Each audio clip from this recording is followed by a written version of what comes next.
안녕하십니까. 대한민국 정치, 경제의 미래를 심층 분석하는 시간입니다.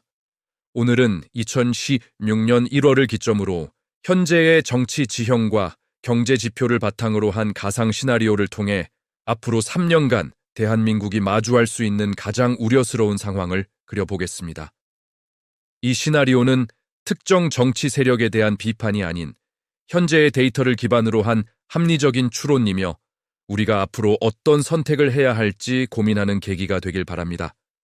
시작은 2026년 이재명 정부 출범 이후입니다. 더불어민주당과 조국혁신당의 합당 논의가 시작되지만 예상보다 길어집니다.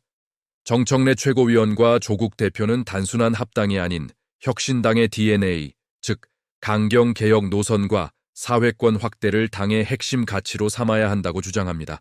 이 과정에서 당내에서는 소위 명청 갈등, 즉 친명계와 친청래 조국 연합 세력 간에 보이지 않는 권력 투쟁이 격화됩니다.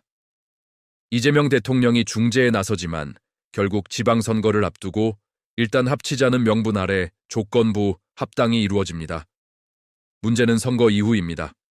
지방선거에서 범여권이 승리하면서 합당의 공을 내세운 강경파가 당내 주요 보직을 장악하기 시작합니다. 정책위원회, 각종 특별위원회, 그리고 가장 중요한 공천 관련 기구까지 정청래 조국 라인의 영향력 아래 놓이게 됩니다.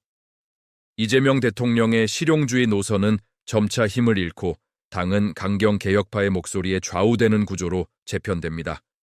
이것이 바로 대한민국 미래를 뒤흔들 나비의 날갯짓이 될 1단계 내부 권력 투쟁의 심화입니다. 2016년 하반기부터 2027년까지 2단계 시나리오가 본격화됩니다. 강경파가 주도하는 국회는 복지 확대 정책에 드라이브를 겁니다.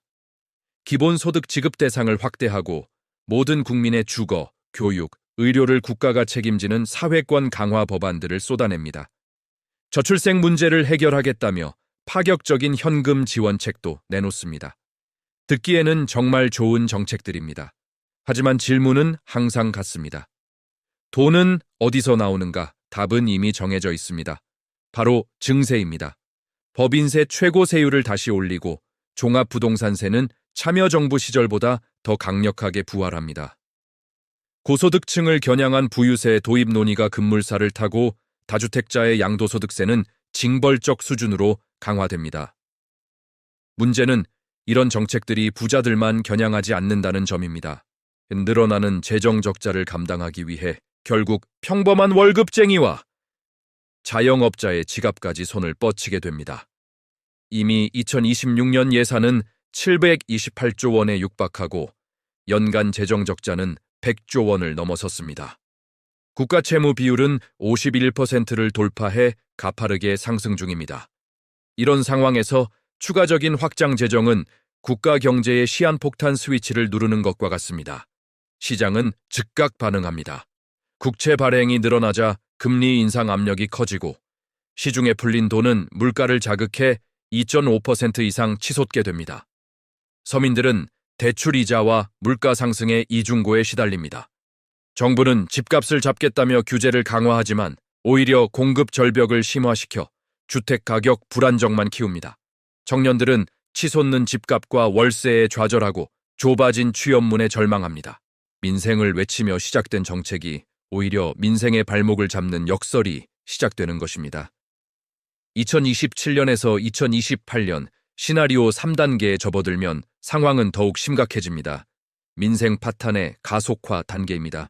멈추지 않는 확장 재정의 결과 GDP 대비 국가 채무 비율은 55%를 넘어 58%를 향해 달려갑니다. 불어난 나랏빚은 고스란히 이자 부담으로 돌아옵니다. 정부가 한 해 벌어들인 세금의 상당 부분을 빚 갚는 데 써야 하는 상황이 된 것입니다.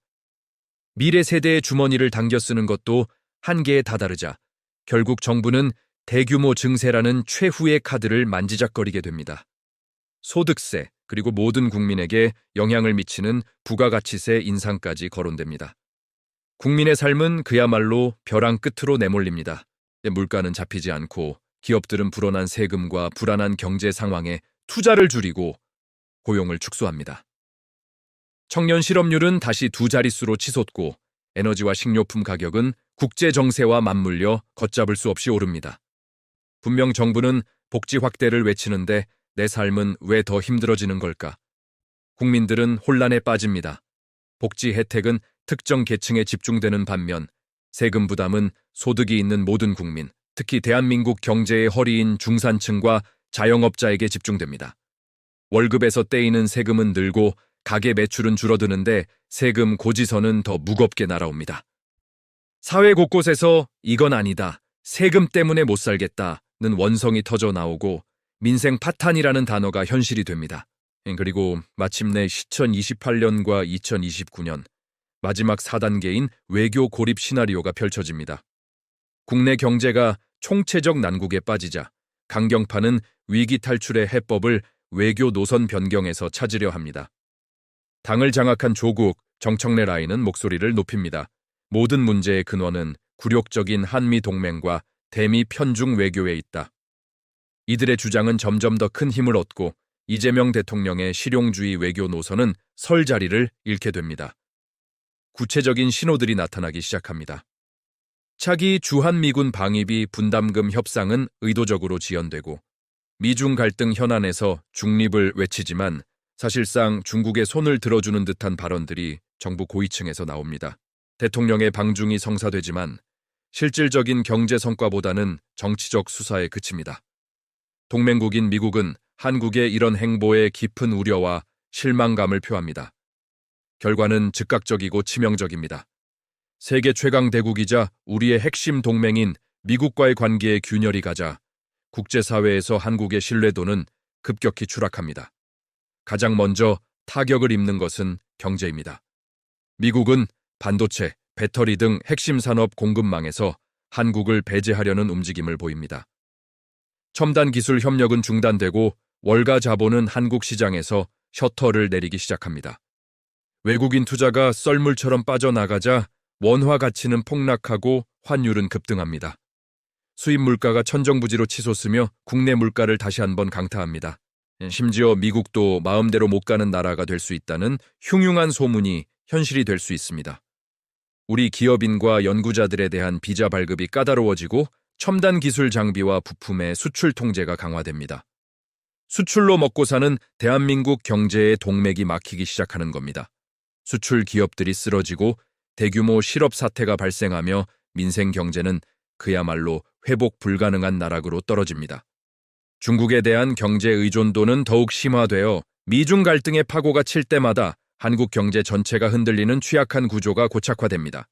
결국 우리는 국제사회에서 고립된 채 경제 주권마저 위협받는 신세로 전락할 수 있습니다.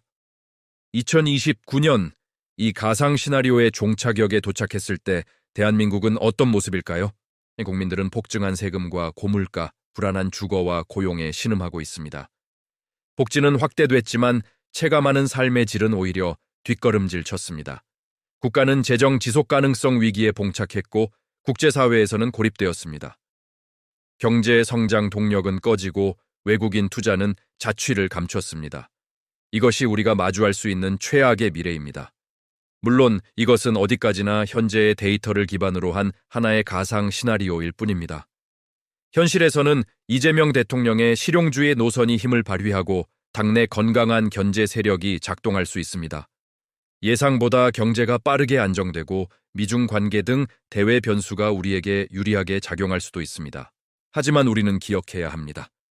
정치가 국민의 삶과 동떨어진 그들만의 권력 투쟁으로 변질될 때 그 피해는 고스란히 우리 모두의 몫으로 돌아온다는 사실을 말입니다. 재정 건전성을 무시한 무분별한 복지 확대, 현실을 외면한 이념 과잉의 외교 노선이 우리를 어떤 미래로 이끌 수 있는지 오늘 이 시나리오를 통해 함께 생각해보는 시간이 되었기를 바랍니다.